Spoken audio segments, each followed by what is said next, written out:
that I've talked to so many different people, and here was the process. They paid for their own CT scan because insurance companies know that it's a waste of time and a waste of money, so they're not going to pay for it. So they paid for their own CT scan, and now they've got coronary calcification. They wind up at the doctor's office, the cardiologist puts them on statin drugs, and they run a stress test, and the stress test shows a little bit of an abnormality, and then they go for an angiogram, and the angiogram has a questionable lesion, and now they wind up with 2 stents, and they're on all these different pharmaceuticals when they never had symptoms.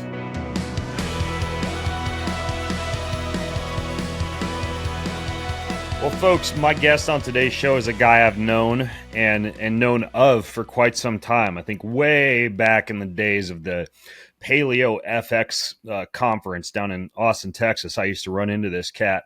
And he's not only a board-certified cardiologist and a top best-selling author in the realm of cardiology, but he also has probably one of the most badass names out there for a guy who's like a primal paleo dude. It's Dr. Jack Wolfson. So first, Jack, congratulations on having a really fantastic name. Thank you so much. And it's funny, sometimes I'll get that comment from random people. I'll say my name, Jack Wolfson, and this random person's like, wow, what a cool name. But, growing up with the name Jack in the 1970s was not a cool thing because there was a guy by the name of Wolfman Jack. He was a famous kind of disc jockey back in the day. And then all the nursery rhymes that have Jack in it, that was a little bit problematic, but I appreciate that now. Thank you, Ben.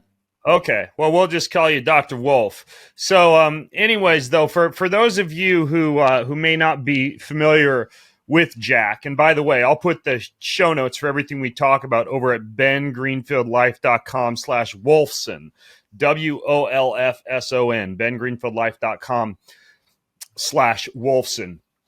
He is the founder of this company called Natural Heart Doctor. He has a heart health practice. He has a really fantastic website called thedoctorswolfson.com, which I'll link to in the show notes. He's been all over the place, NBC, CNN, the Washington Post. He's won numerous awards, particularly in the realm of holistic health. And that's really why I wanted to get Jack on, because he has a book called The Paleo Cardiologist, The Natural Way to Heart Health. And, as that name would imply, he actually is into a little bit more of an ancestral manner of taking care of your ticker. And because I've personally been taking a much deeper dive into heart health, into where natural remedies come into the mix, into what kind of tests are best that go beyond just a basic lipid panel, and even into the realm of statins and things like PCSK9 inhibitors, which I think have a lot of controversy and possibly some confusion around them. I thought it'd be really fantastic to get Jack on the show. And then finally, Jack's involved with another company called Calroy, Calroy. And in my quest over the past several months to look into heart health products and ways to support the lining of the blood vessels and also the production of nitric oxide, I've been pretty impressed with this company, Calroy.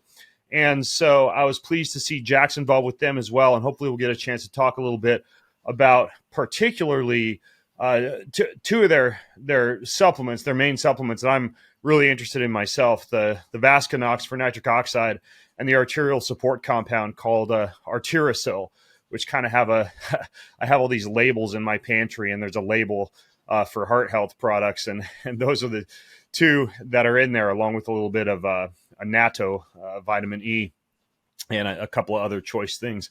But I digress. Jack, welcome to the show. I would just love to hear your story, a little bit of how you got into cardiology in the first place. Yeah, sure thing, Ben. And again, I appreciate you being on and everybody taking a listen here. So I'm a board certified cardiologist like my father before me. Again, my father was a cardiologist. I grew up amongst cardiologists. It was always my dream to do that. And I would eventually finish up 10 years of medical training and then join the biggest group in the state of Arizona in cardiology. And then from there, I would become the chairman of medicine, director of cardiology, director of cardiac rehab, Phoenix top doctor by my peers in 2011. But along the way, I would meet the woman who would become my wife. And she is a DC, doctor of chiropractic. And as things were going really well for me in the cardiology realm, my father was not doing so well. He would eventually be labeled with a Parkinson's-like illness in his late 50s. And we take him to the Mayo Clinic, and the Mayo Clinic says they have no idea why he's sick. They've got no treatment for him, and he'll be dead within 3 years. So again, serendipitously, I meet this young chiropractor, and she tells me all the reasons why my father is sick and dying. And the Mayo Clinic has no idea. The chiropractor has all the ideas. And she's only supposed to know about the neck and the back and supposed quackery medicine, right? She, fortunately, she is a fantastic adjuster and knows about neck and back, but she knows everything holistic, which so many chiropractors are really trained to do. And that's why I really believe that chiropractors are just perfectly situated to be like that primary care gateway type people. But as she would say all these things, and Mayo Clinic has no idea. Here's the 29-year-old chiropractor who's got all the ideas. And she said, you need to become a DC. And I said, wait a second, you want me to become a chiropractor after all the training I went through and I'm on the job and I'm making all this money? You want me to become a chiropractor? And she said, no, not DC doctor of chiropractic. You have to become a DC doctor of cause. And that is what I did. My father, we were too late to save him, but I'm here to save everybody else to the best of my ability. You know, it's interesting because I think, I don't know if you know Stephen Hussey. He wrote a really great book called Understanding the Heart. It's probably like the best 2-part series I think I've ever done on caring for the heart. Although, of course, I know you're now poised to blow that one out of the water on today's discussion. But I think he might be a chiropractic as well. Are you familiar with him, Stephen Hussey? You know, Stephen has, Dr. Hussey has reached out to me, you know, before, and we've had some communications. Candidly, I've not read his book, but again, anyone who is putting forth the information that if we eat well, live well, think well, test, don't guess, evidence-based supplements, biohacking strategies, that's the solution. The solution's not going to come with injections. The solution's not going to come at Walgreens, you know, the corner of happy and healthy, that sham of what that is. The solutions are going to come from within. We are genetically designed perfectly. God created us perfectly to be who we are. We can run and jump. And, you know, you've got, I believe you've got 4 children. I've got 4 children. The human body can do anything. And to think that it's genetically programmed to have heart disease, which is what the medical doctors tell people, is an absolute farce. The answer is not pharma. The answer is to fix what causes it, becoming a doctor of cause. Yeah, well, I've got 2 children, but thank you for manifesting an extra 2 for me. We'll see if that happens, Jack. Well, they do say that erectile function is directly linked to heart health and that a droopy boner is a canary in the coal mine for potential heart issues. So you might be onto something there, man.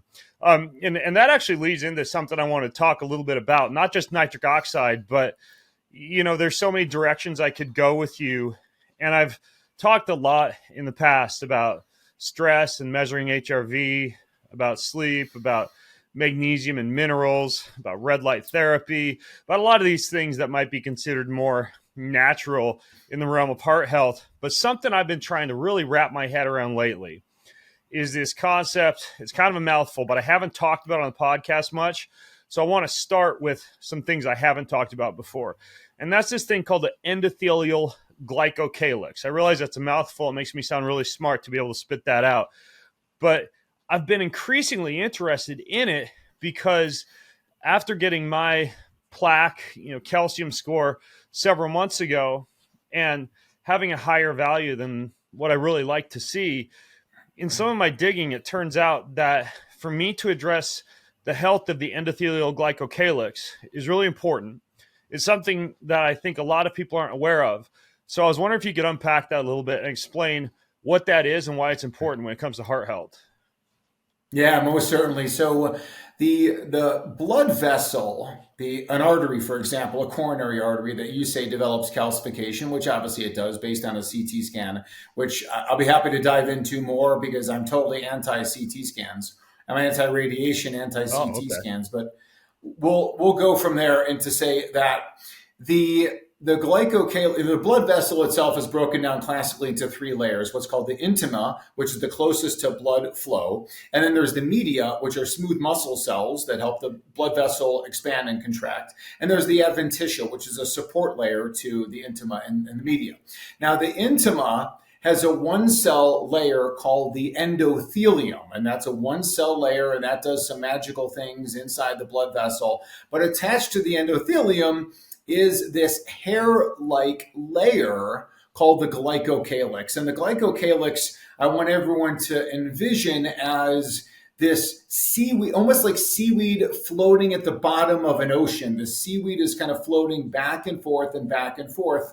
And this layer called the glycocalyx is protective of the endothelium, the intima, and then ultimately the media and adventitia. So it's very protective of the blood vessel in and of itself. And we can measure this levels with electron microscopy in laboratory models and animal models, and even in human, you can assess in some way, shape, or form that. And we want to have an extensive glycocalyx. It is like Teflon protecting the inside, protecting a pan, if you will, which of course you and I are both anti-Teflon, so that may not be the best example. But it really is, if we can make a blood vessel Teflon, if we can make the inside of the blood vessel slick like the outside of a fish, nothing will stick to it. Nothing will stick to the outside of the fish because it's got like this gelatinous layer. In the case of the glycocalyx, it's made up of heparan sulfate, glycans, other molecules, but the magic there is the sulfur. And if we load our bodies with sulfur, we can really help to improve that layer. And of course, there's food-based sources of sulfur, there's supplement sources of sulfur. And I think that's a great start to that conversation, but it's a very protective layer. The other thing that helps to markedly increase the size of glycocalyx, and also an area in there called the exclusion zone, which may be a new concept to everybody who's listening as well. The exclusion zone was made famous by a PhD researcher from Washington State by the name of Gerald Pollack, and he wrote The Fourth Phase of Water. I've interviewed him, by the way. I interviewed him, and I interviewed Dr. Thomas Cowan, who wrote a really great book called Human Heart, Cosmic Heart. Both of those guys talked a little bit about the exclusion zone. I'd love to hear you explain why that's important when it comes to this endothelial glycocalyx, though. Yeah, no, I mean, Pollack obviously did research, and Cowan, read that research, and I read the research. Neither one of us did, the original, bench research, on that, obviously. But the idea there, again, is that the exclusion zone is an area of water closest, in this case, let's just purely talk about it as it relates to a blood vessel. So that exclusion zone is this protective area that is, when it's healthiest, provides a good buffer. So things, as blood flow kind of goes along, things just bounce along. They don't stick to arterial walls. The process works as it's supposed to. Things get into the arterial walls that belong. Things stay in the blood vessel circulation that don't belong. And this helps to protect against coagulation disorders, and helps keep the endothelium healthy, therefore releasing nitric oxide, opening blood vessels, as needed, expansion and contraction of blood vessels as needed. But a healthy exclusion zone is important, and the area of the glycocalyx is inside of the exclusion zone, so they can basically be thought of as mutually inclusive and both mutually necessary. So the way that I think maybe it was Dr. Thomas Cowan explained it to me is that plants don't really have a heart. They don't have a way of like pumping necessarily fluids from the bottom of the plant up towards the top of the plant against gravity.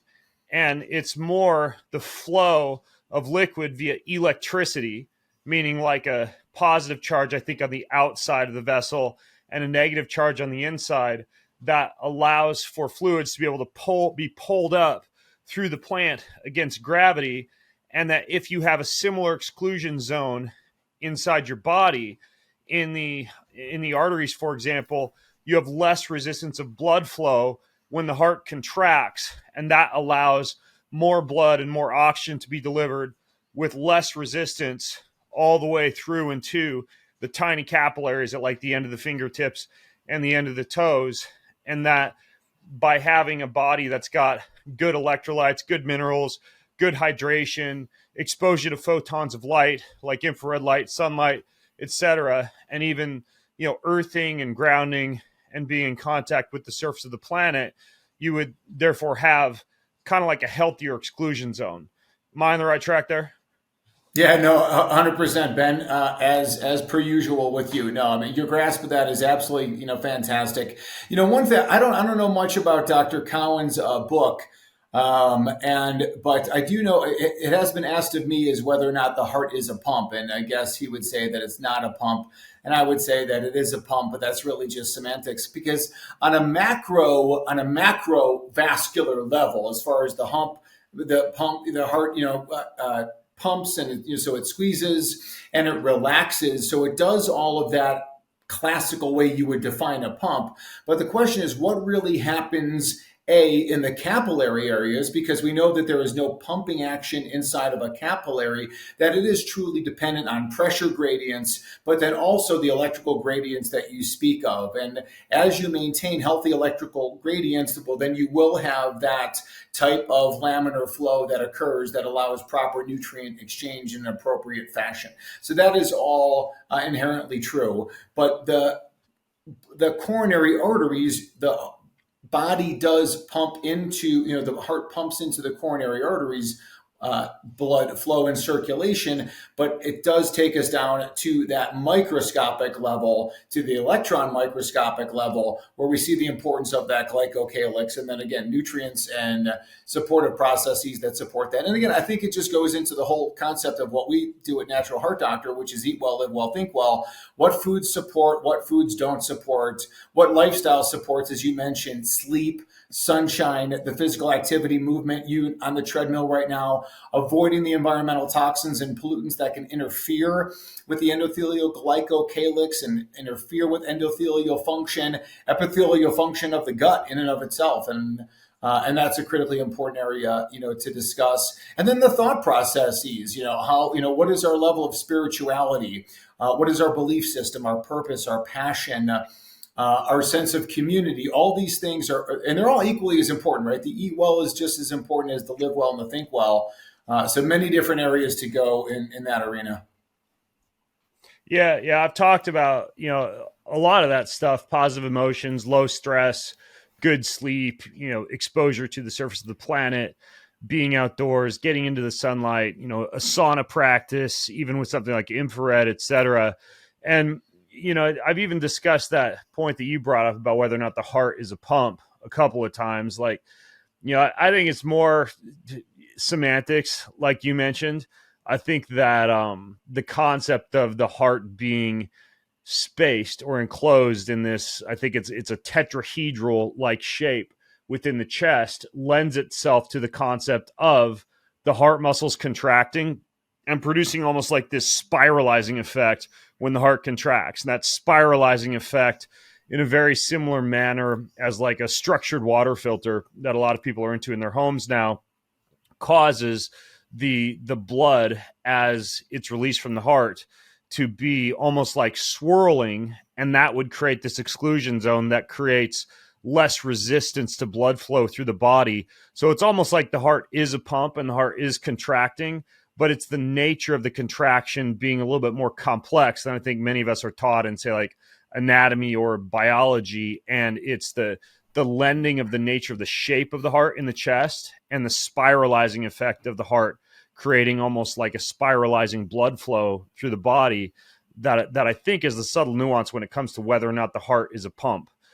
Is that kind of like the way that you think about the heart when it comes to the way that it contracts? Yeah, I mean, again, the contractions of the heart are well documented as far as the direction of contractility, the purpose of that direction, the vortices that are created from that. But just the way the heart is shaped, the heart muscle, the trabeculae, the anatomy of the heart, everything is geared towards that being able to shrink in size and to be able to eject blood at a maximum level. So there is that. But I think also that the idea that the heart also generates that electromagnetic field, and that inherently can be sensed obviously to a degree outside of our bodies as well. But that electromagnetic force, that field that's generated, also likely leads to peripheral, arterial, venous, capillary circulation as well, that I think is an area certainly that doesn't have much research in there whatsoever. But I think conceptually we can see how that would be part of the benefit. When it comes to the exclusion zone and maintaining kind of like a beneficial charge of the body's battery via some of these natural lifestyle practices that we've alluded to, like, infrared sauna or grounding and earthing or proper hydration status or mineral intake. Do they teach that kind of stuff in medical school? No, that that's a rhetorical question, right? You know that medical doctors are trained in pharmaceuticals and surgical procedures. They don't teach any of that. There's no nutrition. There's no discussions about lifestyle. I can tell you in my 10 years of medical training, we didn't talk about nutrition. We didn't talk about sunlight. We didn't talk about infrared. We didn't talk about the things you mentioned as far as the evidence and the common sense ability, but the evidence that the sun of what the sun and sunlight does to the exclusion zone. That data is fairly new, but that's how really it was discovered. It was serendipitously discovered in Pollack's lab when they came in and they noticed that they left the lights on overnight, and the lights of what the artificial lights even were, and what that did to extend the exclusion zone and how beneficial that was in that area. But no, this is nothing that they teach. There's nothing about vitamins, minerals. I mean, listen, Ben, when I lift the biggest group in the state of Arizona, I was laughed at. I was criticized. I was ridiculed. And again, when it comes down to the medical doctors, your listeners know this. It is about profits, and it's also about that godlike complex of what the doctors have. Don't try and tell me that what I'm doing is wrong. I mean, I was trained the right way, but that's just classic brainwashing since the Rockefeller Declaration and the Flexner Report in the early 1900s. And it's a shame, but there's more and more holistic practitioners, as you know, who are coming out, and this is where the revolution's happening. Yeah, what you just mentioned is actually really important, because Dr. Pollack, what he showed in his lab, for those of you who heard Jack just refer to that, it's this idea that he had water that was in small glass vessels, and the water formed an exclusion zone in those small vessels. But when the water was exposed to photons of light, that exclusion zone basically became strengthened, and the ability of water to move up through those small glass vessels against gravity was remarkably enhanced when the water was exposed to specifically light in the infrared and the red light wavelength spectrum, which again is why it appears, or at least one of the reasons why it appears, that infrared sauna and sunlight exposure seems to be directly correlated to heart health. So it's really interesting to think about. But back to this endothelial glycocalyx, you described how it's like this seaweed that's protective of the vessel, but is there a way to actually test the health of your glycocalyx? Like, is there some kind of a blood panel or a medical imaging panel that would allow you to see how healthy your glycocalyx is?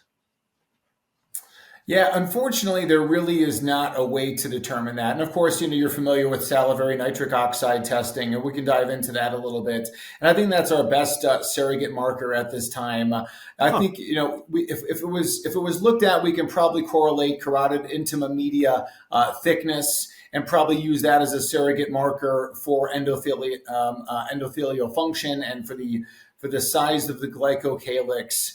But outside of that, again, it's such an infinitely small area that it really is the guise of electron microscopy, which invariably is going to come from dead, processed, material in order to assess that.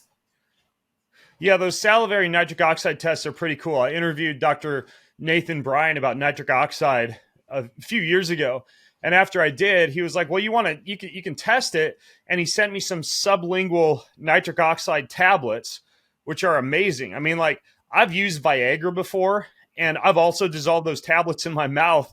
And, for something, for a test, like, let's say for sexual performance, a couple of those nitric oxide tablets just dissolved in your mouth seem to induce the same type of erectile benefits as something like Viagra. So that's a pretty good clue that they're doing something as far as vasodilation and the reduction in the resistance of blood flow and an increase in nitric oxide when you consume them.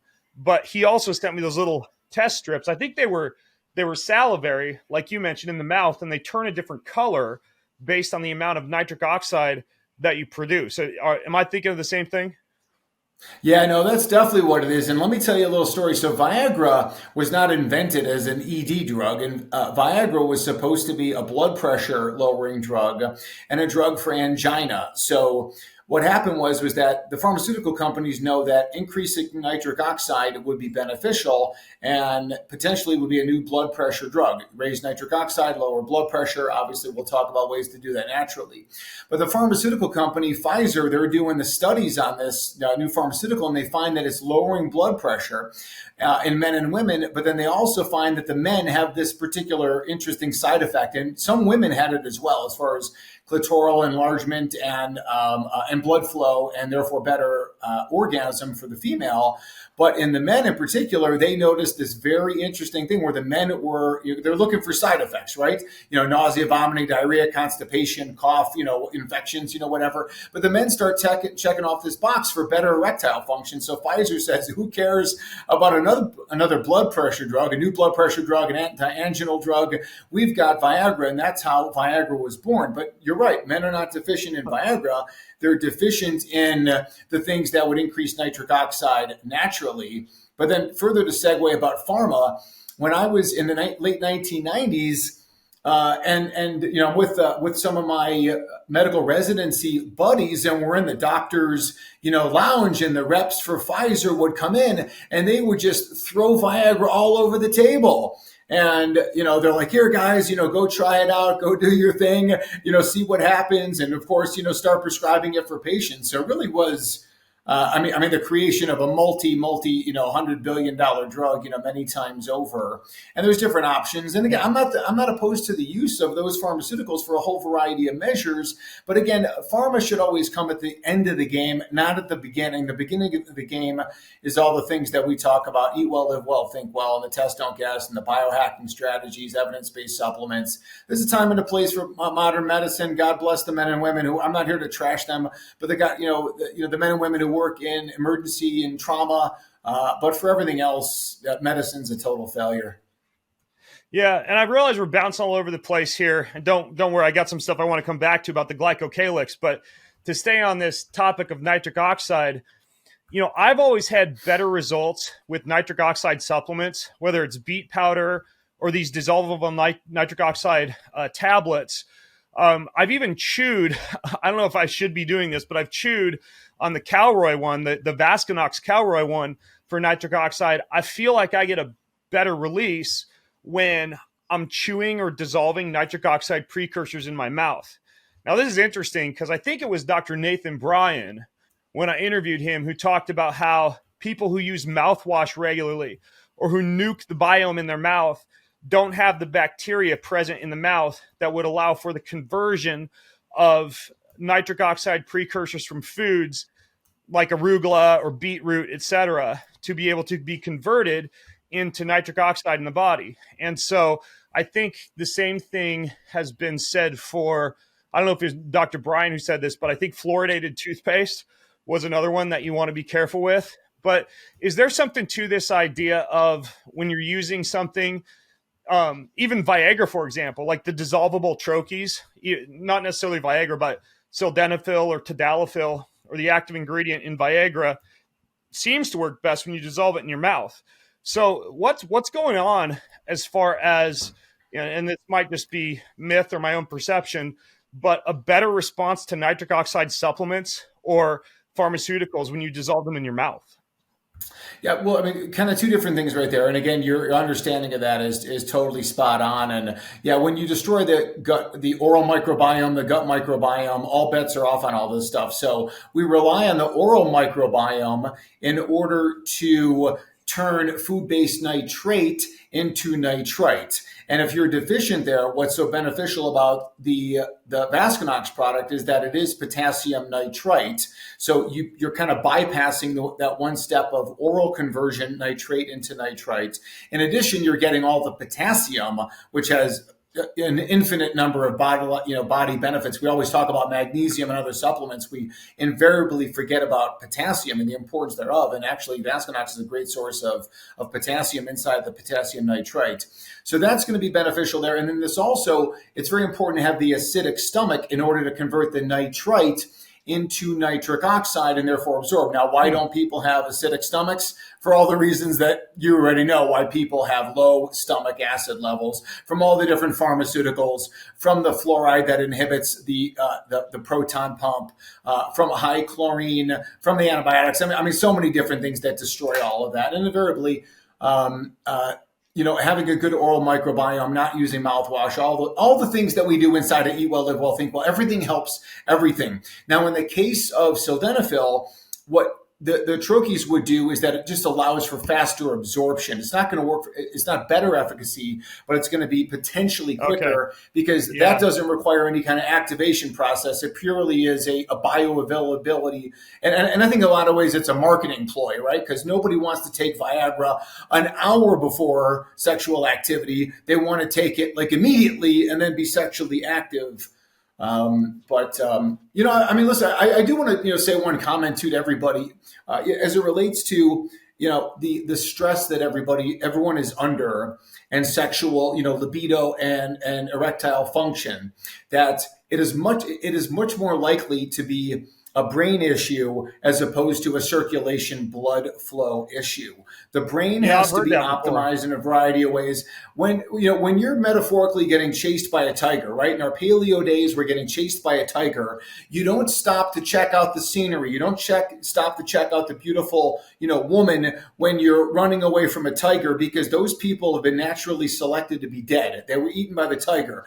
When you are running constantly on this crazy stress life that everybody lives, geopolitical issues, when's the next pandemic, what's going on with my job, this, that, all these things that are going on in our lives, constant stress, high sympathetic tone equals no libido, no erectile function. Why is sex always better on the weekend, on vacation? Stress levels tend to be down. Focus on that as opposed to what's the next kind of way to hack the system, because you got to fix this system up top first. Yeah, nature doesn't want you to bring babies into the world in times of stress and famine. It's interesting. There's even studies that have shown a link between stress and impaired sperm motility and fertility. So there's definitely something to that. And by the way, for those of you concerned that you can't use your precious mouthwash anymore and you're going to have dragon breath, coconut oil pulling. I use ozone oil with a little bit of peppermint oil in it for oil pulling in the morning. I put a little silver spray in there too to clean out the mouth. Like, there are ways that you can have a clean mouth, still support the oral biome, and not necessarily be using the nitric oxide crushing mouthwash. So, it's interesting with the Vascanox, this Calroy product. You mentioned you don't need to chew it because it bypasses the necessary conversion in the mouth. What else is in that stuff? Because it seems to work really well for blood flow. Well, they did add in some fantastic nutrients. So, they're supplying some of the B vitamins, they're supplying magnesium in there, the potassium that's in there. So in a lot of ways, it's kind of like this mineral multivitamin product. And in addition, they've got the beetroot in there. They've got some other of these nitrate-based precursors. So it really is phenomenal in that sense. And it's very unique. And, listen, Calroy's been around for 20 years. They've been looking at this product. It's the most studied product. They've got the research on this. And again, the clinical efficacy, I think there's, like anything, there's always Me Too products that are out there. But I think there's a lot of people, a lot of, doctors. I've been on these calls, I've been at these conferences, the people that are there, and they're seeing really fantastic results. But ultimately, it's not kind of voodoo medicine. It's just really common sense. That there's tons of literature about potassium nitrite supplements and improving nitric oxide and improving blood pressure. It's in the literature in multiple different studies. So that's not even a question. And then it's a clean product. It's there's not a bunch of other garbage that's typically thrown into other supplements. So I think it's really beneficial in that arena. The human body, real quick, makes nitric oxide in several different ways. And one is the food-based nitrates, as you mentioned, the beetroot and the arugula and the green leafies. And then also it's going to make nitrate, that's going to be the nitrate, and that relies on the oral microbiome. And the other is the amino acid sequence using nitric oxide synthase, of which people can suffer from genetic SNPs and whatnot. But nitric oxide synthase, or synthesizes the nitric oxide, and those are amino acids, L-arginine, L-citrulline. I like to combine that with L-taurine. And then something that inhibits the breakdown of nitric oxide is grapeseed extract. So you often find grapeseed extract in some of these nitric oxide boosting products as well. And then the fourth thing I would say, listen, my epiphany moment was created by a chiropractor. Do I have any evidence that chiropractic helps to increase nitric oxide levels? I don't, but I will say that chiropractic is always part of our plan at Natural Heart Doctor. Everybody has to be under chiropractic care. And invariably, we see people who follow the entire program improve nitric oxide, better blood flow, better libido, better erectile function, and lower heart attack risk and everything else. It's pretty cool. Yeah, I'm looking at the ingredient label for this Vascanox stuff. Like you mentioned, it's got the potassium nitrate in it and then some vitamins, but then black garlic, beetroot, black currant, bilberry, raspberry, blue honeysuckle, which I wasn't that familiar with, and blueberry extract. So it's a lot of stuff. Kind of begs the question, because some people, like, they'll limit their red light therapy because they don't want to create excess reactive oxygen species from excess stimulation of nitric oxide synthase. And there's this idea that too much nitric oxide could potentially be a bad thing as far as potential for free radical production. Do you ever get worried about too much nitric oxide? Yeah, I mean, certainly, I think that it is a theoretical, possibility, and not even theoretical. I mean, I think there's evidence to that. But ultimately, what we do is we test, don't guess. So check your peroxide levels, check your lipid peroxides in urine, check oxidized LDL, check myeloperoxidase. And I can't say that I've got hundreds and hundreds of people who take the products from Calroy, and we're not seeing those excess levels of oxidative stress demonstrably measured. And I think it's very important, and certainly much more important than measuring total cholesterol, other lipid particles, and we can certainly talk about those. But oxidized LDL is a very, very, very important marker to assess. If it's elevated, you better figure out where that excess oxidative stress is coming from. But ultimately, I don't think it's coming from too much beetroot powder, or somebody's having, black garlic, and garlic is a phenomenal source of sulfur, onions, eggs. I don't think it's coming from those areas, Ben. And I think also, as you support the natural, redox mechanisms of the body, you're not going to see that excess oxidative stress. Yeah, it's interesting, the idea of testing oxidative stress. You mentioned the lipid peroxide urinary panel. Is there like a good at-home, at-a-glance test that people could get without having to drive to the lab to measure oxidative stress? If you wanted to kind of like run your own N=1 experiment on your use of nitric oxide supplements or red light therapy or things like that? I'm not aware of any company that's doing that at home. When we test our levels, it's typically done through a lab testing company where somebody gets the kit. It could be performed at home. In our office, for example, we do blood and urine testing in the office and collect the sample there. But I'm not aware of that as a test for that. And I think it's only part of the process, but it could be something that, could potentially be checked on a day-to-day basis and see what your, lipid peroxides coming out in the urine. That'd be very, very novel idea. Yeah, when you were talking about sulfur and the role that sulfur plays in the support of the endothelial glycocalyx, I was thinking about this researcher who I've heard talk before, Stephanie Seneff, and she's super anti-Monsanto, glyphosate, pesticide, herbicide, etc. But she talks about how it strips sulfur from the body, and that can result in a leaky gut, potential cardiovascular damage, etc. And I'm curious if you think that plays a role, like exposure to herbicides, pesticides, glyphosate, etc., when it comes particularly to this issue with sulfur. If you've heard of Dr. Seneff and some of the stuff she talks about. I've definitely heard of Dr. Seneff and Anthony Samsel. They did a lot of the research and a lot of the theory, but there really hasn't been a lot of people who've taken up that mantle, with them on some of their hypotheses of how coronary artery disease is really an endogenous sulfur deficiency, and really a focal sulfur deficiency that ultimately would lead to coronary artery disease. Big fan of her work, regarding glyphosate and all the issues surrounding that, of course. And we test people's glyphosate levels in urine, and it's really just catastrophic. And what's crazy about some of those lab testing companies, right, is that they talk about kind of like normal levels, moderate and high level exposure. The normal level of glyphosate in the human body is 0.00. This didn't exist before 1960. It is a horrific poison. Likely on many different mechanisms, but one thing as it relates to blood vessel flow is that it's kind of like an analog or a mimic to glycine, which is a critically important nutrient, including in the form amino acid, including in the formation of glutathione, one of the body's main detox molecules, antioxidant, anti-inflammatory. So it's kind of interesting, and hopefully over the next 10 years, we get a lot more research that comes out about that. But credit Stephanie Seneff. And the importance of sulfur. And that's why, again, animal-based foods are the healthiest foods on the planet. Best bioavailable sources of sulfur are going to be, especially, liver, kidney, heart, eating seafood. And then those, the brassica vegetables are a good source of sulfur. Eggs, of course. And then the onions and garlic, some of those classic health foods. But sulfur, and then I learned about this from Dr. Jack Cruz years ago as he was drinking his Pellegrino water. And he stated that Pellegrino water is the single best water source of sulfur. I think it's really just embracing the sulfur as far as its health and benefits. And again, what it does to the glycocalyx, what it does for glutathione production, and so on.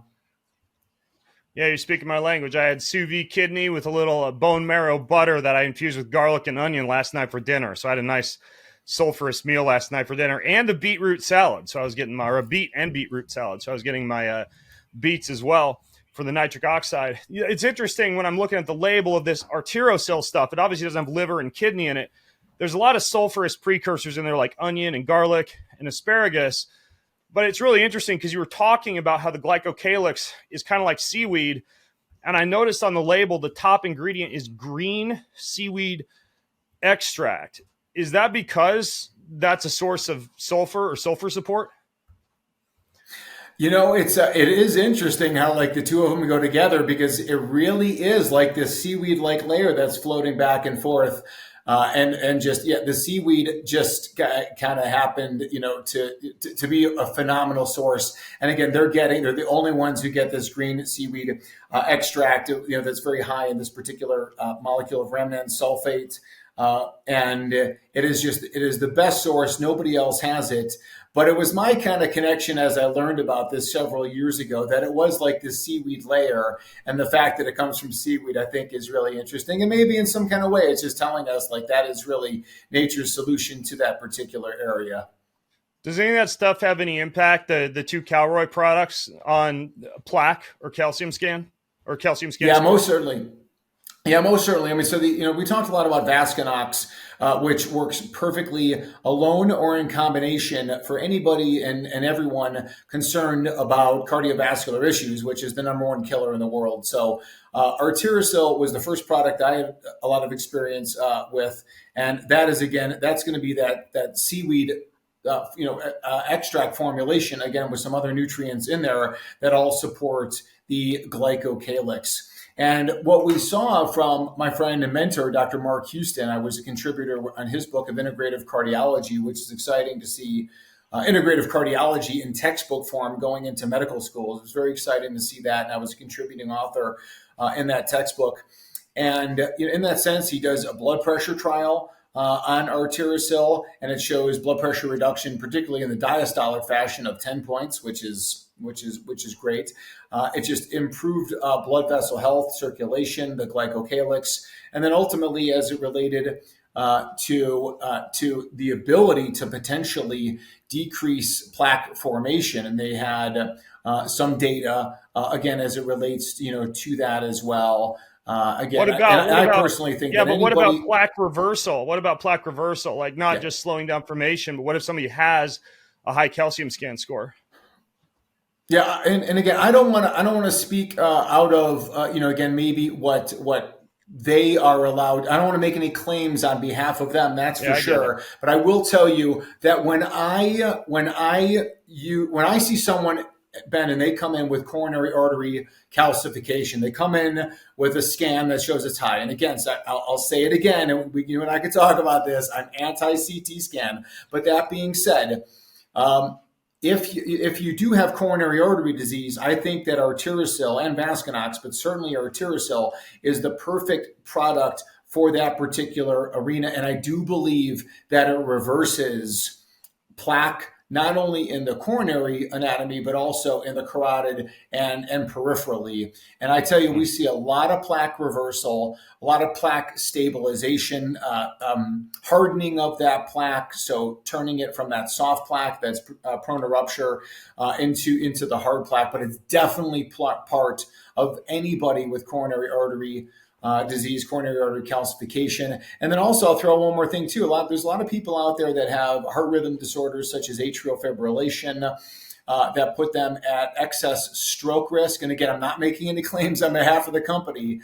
They're not indicated for this, but I personally, any patient of mine with atrial fibrillation is going to be on Arterosil, because as we think of clot formation in the left atrium, in the left atrial appendage, in somebody with atrial fibrillation, and those people are more prone to clotting. If we make that area like Teflon, if we make it like the outside of a fish, we're not going to have the clot formation that could potentially embolize. So it's part of the therapies that I use. And Arterosil, I believe, is perfectly safe in people who are taking pharmaceutical anticoagulants.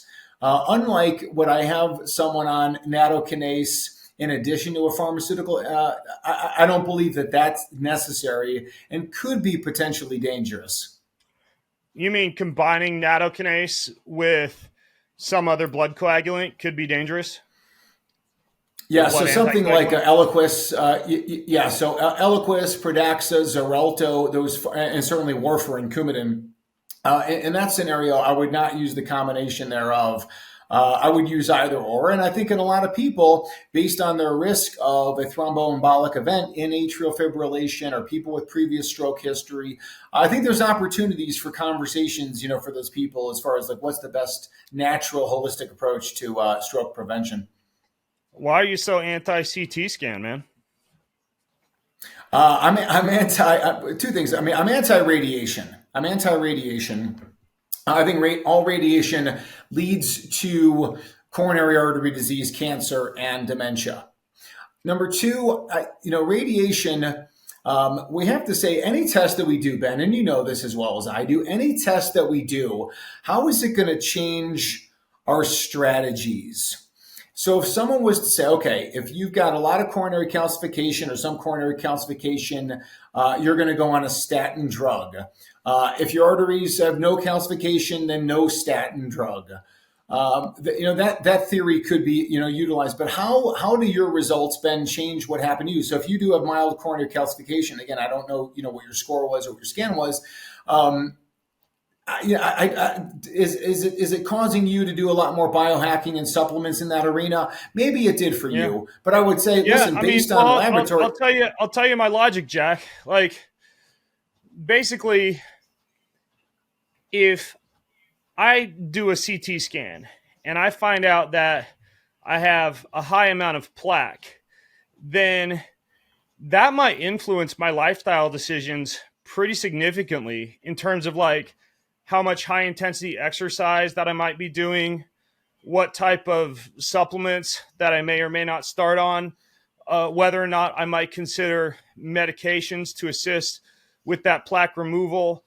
And like the way I think about it is I've seen a lot of people, you've obviously seen like hundreds of thousands more people than I have. You look at a lot more labs, but I've seen a lot of people with pretty good lipid panels who will come back with calcium scan scores or like this new Clearly AI scan score with plaque at like 400 plus, sometimes stable, sometimes unstable.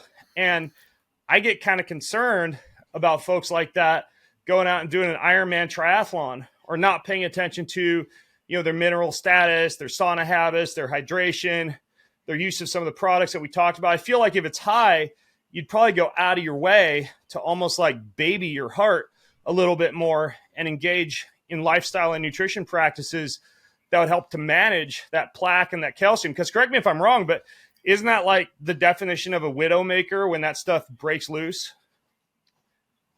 Yeah, I mean, there's a lot there in what you just said. And ultimately, it's just a matter of do we need that information in addition to all the extensive lab work that we do? As you mentioned, all the advanced lipids, all the advanced markers of oxidative stress and inflammation and homocysteine and LP little a, and looking at advanced cardiometabolics, hemoglobin A1C and insulin levels, looking at all the intracellular vitamins and minerals. And we test people, for example, for intracellular nutrients, including vitamin K2. And if K2 is low inside of the cells, that's the thing we need to do to increase K2 inside of the cells. We can measure that objectively. We look at the markers of leaky gut, intestinal hyperpermeability, and then all the different toxins, including mold mycotoxins, which is a whole nother lecture, which I think is critically important to get people to understand if they're living in mold or not.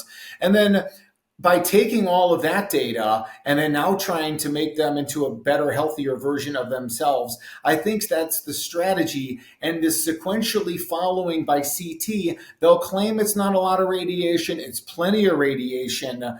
We don't need that excess radiation. It's not a good test to follow. By the way, statin drugs increase the rate of coronary calcification. So if you're on statin drugs, this is not holistic thinking. This is not integrative. This is fact.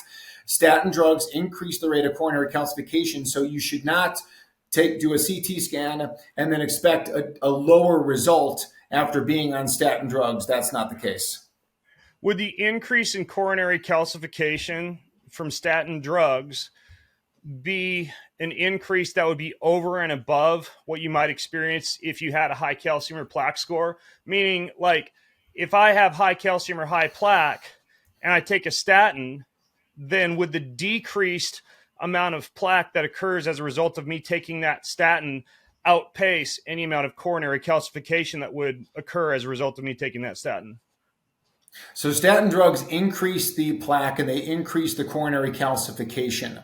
What the statins, that much we know. Maybe the plaque part could be debated back and forth, but the calcification process, certainly not. The question is that if someone takes a statin drug, does it meaningfully reduce their chances of heart attack, stroke, and dying? And I would say no. I would say that the most recent meta-analysis for primary prevention and statin use, this was reported in JAMA back in 2022, that statin users enjoyed a 0.2 for primary prevention, meaning they've never had a stroke or a stent or a heart attack. For primary prevention, the mortality reduction was 0.2% on an annual basis. It was under 0.2%.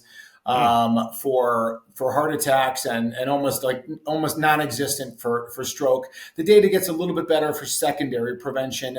And Ben, you and I work in the world of, hey, I don't want to reduce my heart attack risk from 3%, to 2.8%. I want to reduce it to 0% or as close to 0% as possible. We know medicine does not offer that.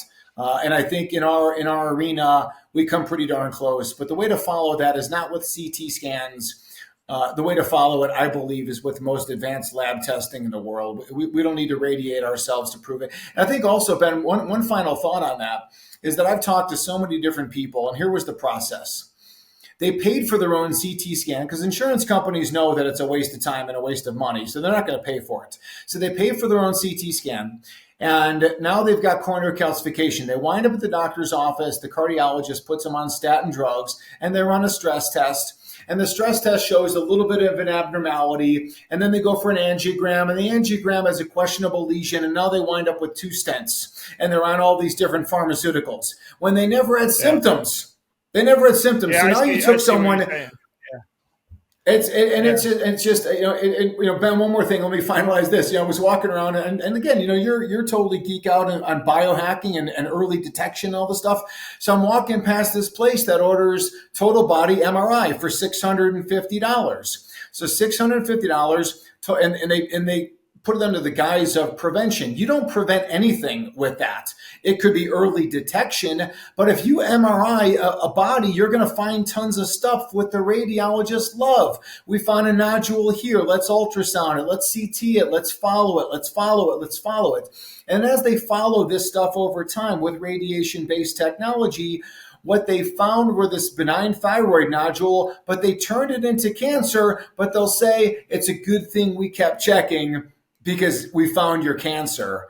It's, I don't have to tell you this. When you look at everything in this world under the lens of money and financials, you will uncover a lot of truth. Yeah, you're definitely right about that. I would still like to see some of the statin data that you cited broken out between increased longevity in people who had like high plaque scores or high amount of calcification and on a statin versus those who didn't. I don't think that 2022 study broke apart the differences between those two groups.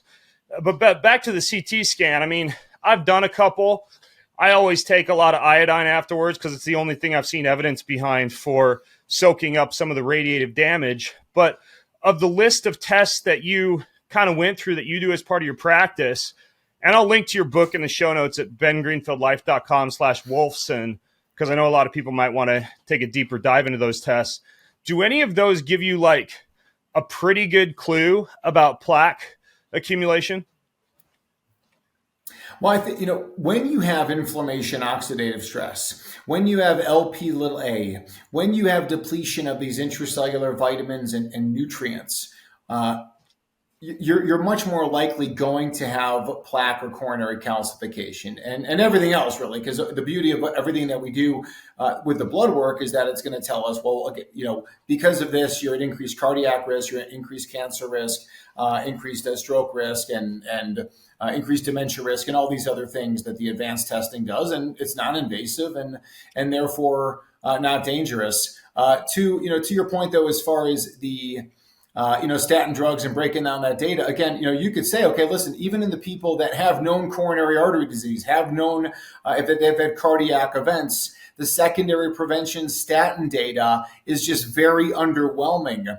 And, in that scenario, again, you're talking about less than 1% benefit on an annual basis. And it leaves a lot of people with false sense of security. Hey, eat whatever you want, live however you want, just take this statin drug and you'll be good to go. And that's just not the case. Yeah. And this isn't even talking about the side effect like giving profile. A diabetic a bag of Doritos and an insulin syringe. I get what you're saying with that. What about though?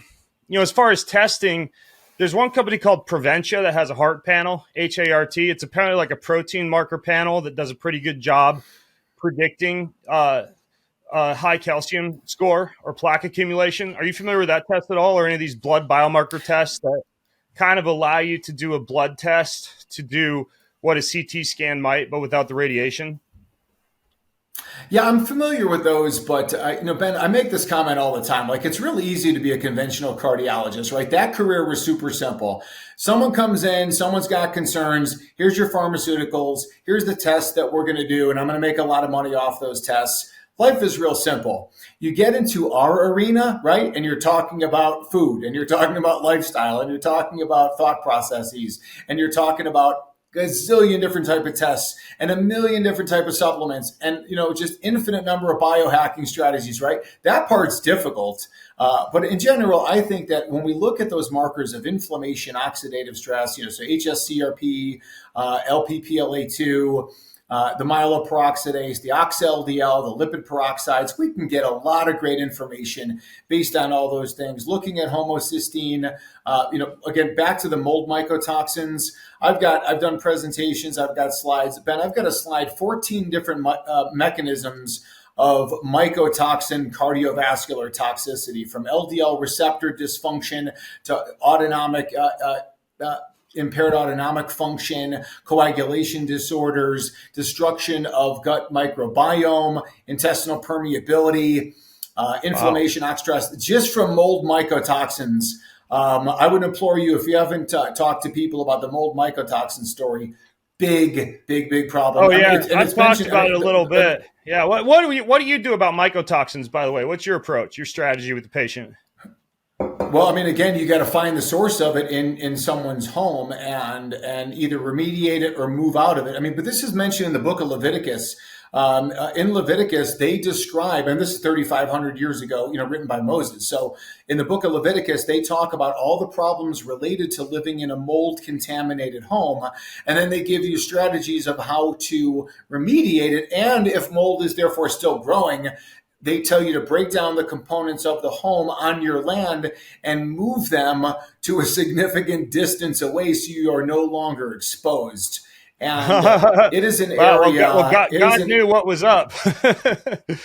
No doubt about what it. If you nuke, What if you nuked your home, but it's still in your body, though? What do you do about that?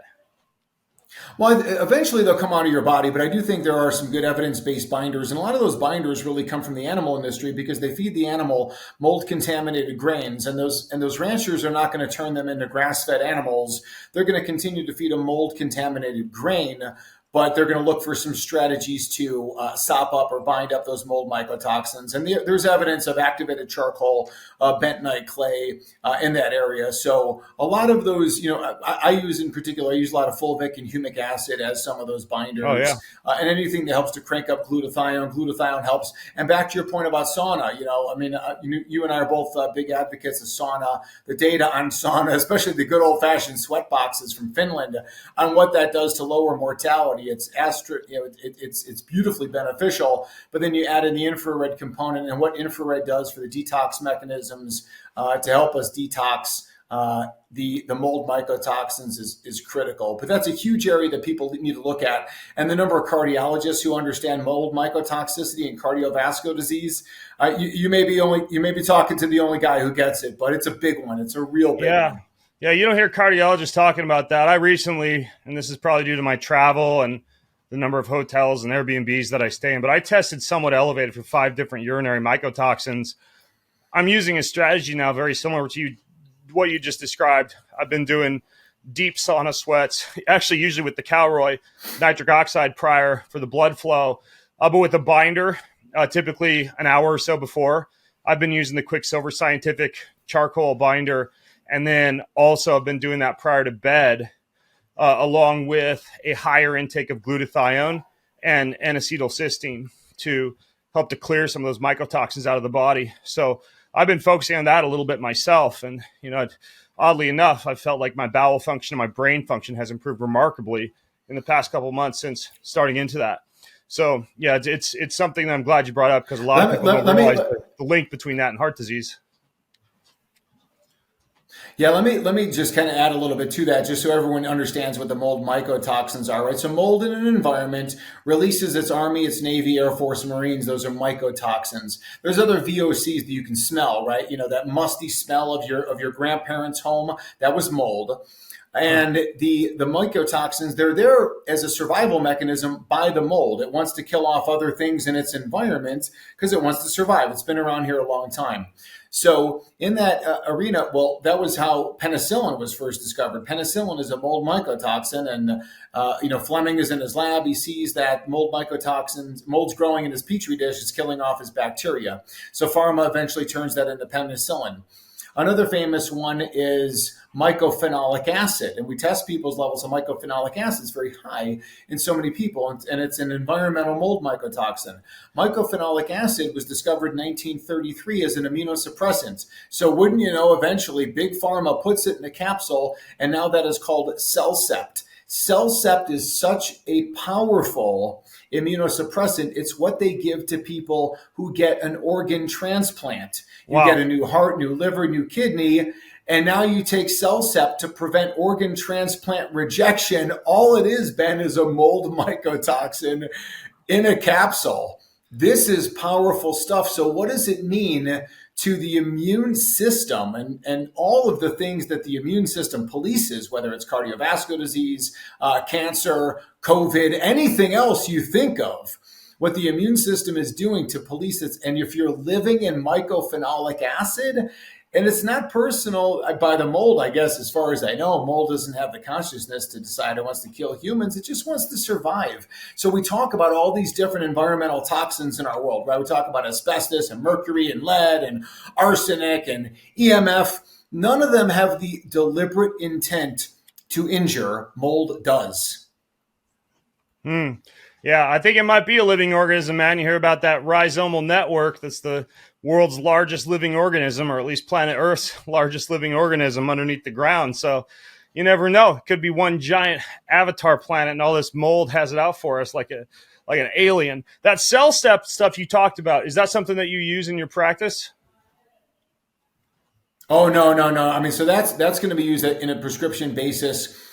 Typically it'll be from people, again, it's used in the cancer space, in the rheumatologic space. It'll be used for people with severe systemic lupus erythematosus, rheumatoid, mixed collagen vascular diseases, and in those organ transplant people. But in no way, shape, or form do I think that it is therapeutic, certainly from a holistic standpoint. Okay, got it. What about these alternatives to statins that some people who are genetic non-responders to a statin might use? I think they're sometimes considered to be a bigger gun for things like plaque, and that's these PCSK9 inhibitors. What do you think of those? Well, PCSK9 inhibitors, yeah. So what they do is that they inhibit the breakdown of LDL receptors. So the LDL receptors are these catcher's mitts that are on the liver, and they're responsible for clearing out old LDL particles and, of course, HDL particles and all the other particles that are floating around. So the LDL receptor is critical. Statin drugs inhibit the production of cholesterol, but the production of cholesterol is not the problem. Nobody is a hyper producer of cholesterol, but they do not clear LDL particles out. And that's an issue with the LDL receptor. And then again, that goes into so many different areas about how do we improve our LDL receptor function. Berberine actually is a natural PCSK9 inhibitor. And I do enjoy using that, berberine for many other purposes, but berberine does have that role in that arena. In conclusion, though, of this, Repatha was the first PCSK9 inhibitor studied. And that data was released after it's been on the market. And that's released in 2018, New England Journal of Medicine. And what they found, Ben, is that Repatha, as a very, very, very expensive injectable, dramatically reduced lipid levels. And now everybody in the study was on statin drugs and typical cardiac therapy. And half the group got Repatha, half the group got placebo. Repatha, again, is this antibody that prevents the breakdown of PCSK9 and therefore increases LDL receptors. So again, here's what they found.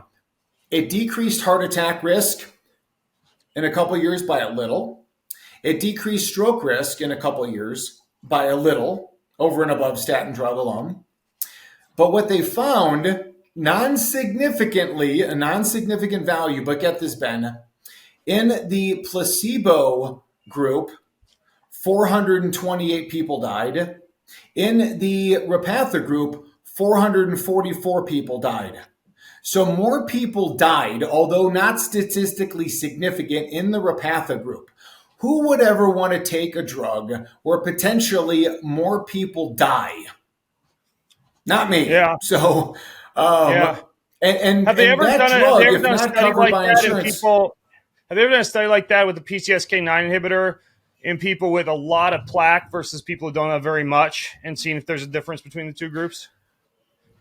Not that I've ever seen it, and they've really never studied Repatha alone. It's always been studied in people who are on statin drugs. So the question is if someone's intolerant to statin, could they take Repatha? Will it reduce numbers down dramatically? But will it change outcomes? That's what we always want to know, is about the outcome data. I can remove your liver, Ben, and your lipids will drop precipitously and you'll die. It's not going to improve your outcome. So what we want to do is make sure, again, that if we do this particular therapy, is it going to have any benefit? And Repatha, for the expense of what it is, and really it's just another, Band-Aid approach. And it gives people this false sense of security, and it's a problem. Yeah, I'm curious. I know we're getting close to time, but is there a particular diet that you find yourself repeatedly recommending in your clinic? Because I know some people are super into carnivore. I know you've had a history in the paleo industry. A lot of times from an epidemiological standpoint, you'll see the Mediterranean diet, some semblance of that recommended. But do you find yourself repeatedly returning to a certain diet that you favor for your patients? Well, again, patients years ago, they started calling me the paleocardiologist. hunter-gatherer ancestral, I think is the way to go. I think the problem with carnivore is that, number one, a lot of the carnivore gurus, they tell people not to eat the seafood. Seafood's the healthiest food on the planet. The problem with again, carnivore, no animal species is pure carnivore, so we can get that out of our minds. Humans are hunter-gatherers. Watch the TV shows Alone, Naked, and Afraid. It's a great, depiction. Vegans on that show quickly tap out, or they convert over to meat eaters, pretty quickly. And ultimately, I guess, Ben, you and I aren't going to answer all the questions right here, regarding nutrition, but I would tell people back to what you said about glyphosate and Stephanie Seneff, just eat organic, eat organic food. No matter what you eat, make sure the chemicals are out of the food. Start with that. If you want to eat organic ice cream, or you want to eat ice cream, make it organic, so on and so forth. Get all of the chemicals out of our food. But I do believe that seafood is the healthiest food on the planet, specifically like wild salmon roe. There's nothing healthier than that. And then number two, eating the organs. We're huge eaters of bison liver, bison heart, bison kidney, like repairs like. Go at it that way. And then me personally, I prefer to be gluten-free. I don't think gluten and those grains, wheat, barley, rye, I don't think they have any nutritional value. I don't think they're necessary. It's just not something that I prefer. And again, we do leaky gut testing on everybody. We see everybody come up with high antibody levels to the components of gluten, which are gliadin and glutenins, all the different molecules that make up what they call gluten, which is just the glue. Glues up our system, messes up with our arteries, gut microbiome, not necessary. Okay. Well, I'll tell you what, I learned some really interesting things from you today, but three of them I think I'm really going to take away hardcore from this. The first is, I'd forgotten about how critical the exclusion zone, this concept of hydration, minerals, and sunlight is for heart health. And it just reinforced to me the notion of anybody who's not yet engaged in some type of regular sunlight exposure or infrared light use or both, and who is concerned about their heart and lowering resistance to blood flow. It'd be a really good strategy. The second is something I haven't talked about a lot, and that's this importance of sulfur precursors, sulfurous compounds, and even being really careful, as you were just talking about, with inorganic food, pesticides, herbicides, glyphosates, et cetera, because those could potentially strip sulfur, not just from the gut, but from the vascular system. So this idea of sulfur support